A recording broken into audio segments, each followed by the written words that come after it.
Assalamualaikum warahmatullahi wabarakatuh. Perkenalkan, nama saya Fris Karisma Pratiwi dari kelas akuntansi syariah 4C.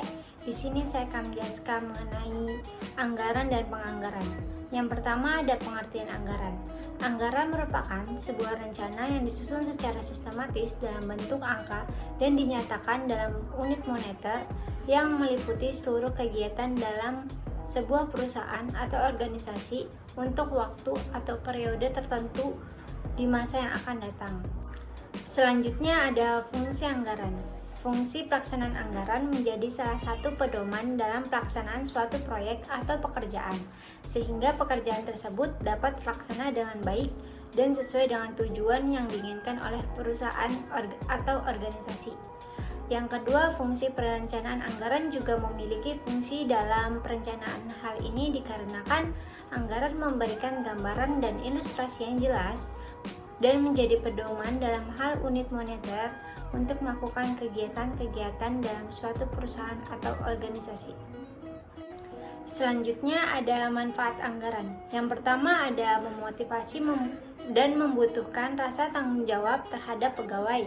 Yang kedua, kegiatan yang dilakukan perusahaan menjadi lebih terarah sesuai dengan tujuan perusahaan. Yang ketiga, memanfaatkan peralatan semaksimal mungkin dan menghindari pemborosan dan pembayaran sesuatu yang kurang perlu. Setelah anggaran, selanjutnya kita akan membahas mengenai materi penganggaran. Yang pertama ada pengertian penganggaran. Penganggaran adalah proses di mana merancang, melaksanakan, dan mengoperasikan anggaran. Ini adalah proses manajerial dari perencanaan dan persiapan anggaran, pengendalian anggaran, dan prosedur terkait. Selanjutnya ada fungsi penganggaran. Yang pertama ada menentukan modal awal. Dengan menentukan budget, kita bisa tahu berapa modal uang yang akan digunakan untuk menjalankan bisnis tersebut. Yang kedua ada sebagai target penjualan. Budgeting biasa menjadi alat banding penjualan dengan pengeluaran. Jika memang target pendapatan tidak sesuai budget, maka harus ada yang disesuaikan agar bisnis bisa berjalan secara efektif. Yang ketiga ada membantu mengontrol pengeluaran. Tanpa adanya budgeting, sebuah perusahaan bisa mengeluarkan uang lebih banyak daripada yang mereka rencanakan. Selanjutnya manfaat penganggaran. Yang pertama, membantu perusahaan dalam memberikan batasan atas jumlah dana yang akan dicari dan dikeluarkan.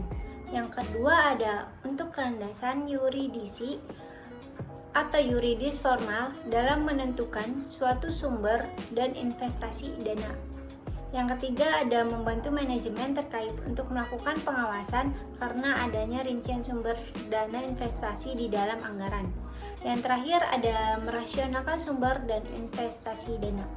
Selanjutnya ada perbedaan anggaran dan penganggaran perusahaan. Perbedaannya adalah kalau anggaran adalah suatu rencana rinci yang memperlihatkan bagaimana sumber-sumber daya diharapkan akan diperoleh dan dipakai selama periode waktu tertentu. Sedangkan penganggaran adalah perencanaan keuangan perusahaan yang dipakai sebagai dasar pengendalian atau pengawasan keuangan perusahaan untuk periode yang akan datang. Selanjutnya ada ramalan dan proyeksi. Yang pertama ada ramalan. Pengertian ramalan adalah prediksi tentang apa yang akan terjadi tanpa ada usaha dari peramal untuk mempengaruhi apa yang akan terjadi agar sesuai dengan ramalannya. Dalam peramalan memiliki dua metode, yaitu peramalan kuantitatif yang menggunakan berbagai model matematis atau metode statistik dan data historis dan atau variabel-variabel kausal untuk meramalkan permintaan. Yang kedua, metode peramalan kualitatif.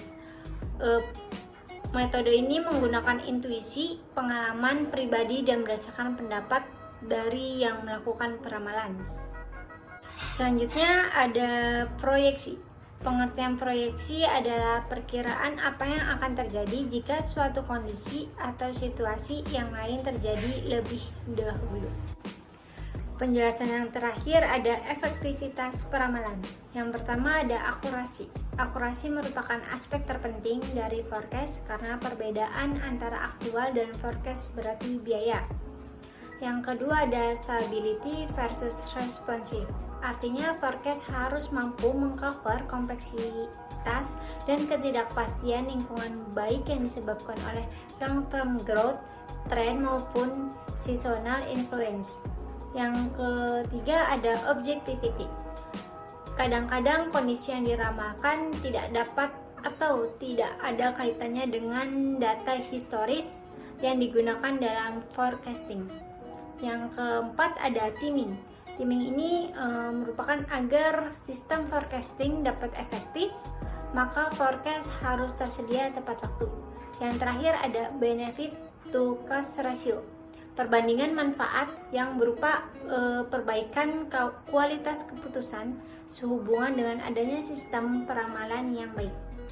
Sekian dari saya, mohon maaf jika ada kurang atau salah kata. Wassalamualaikum warahmatullahi wabarakatuh.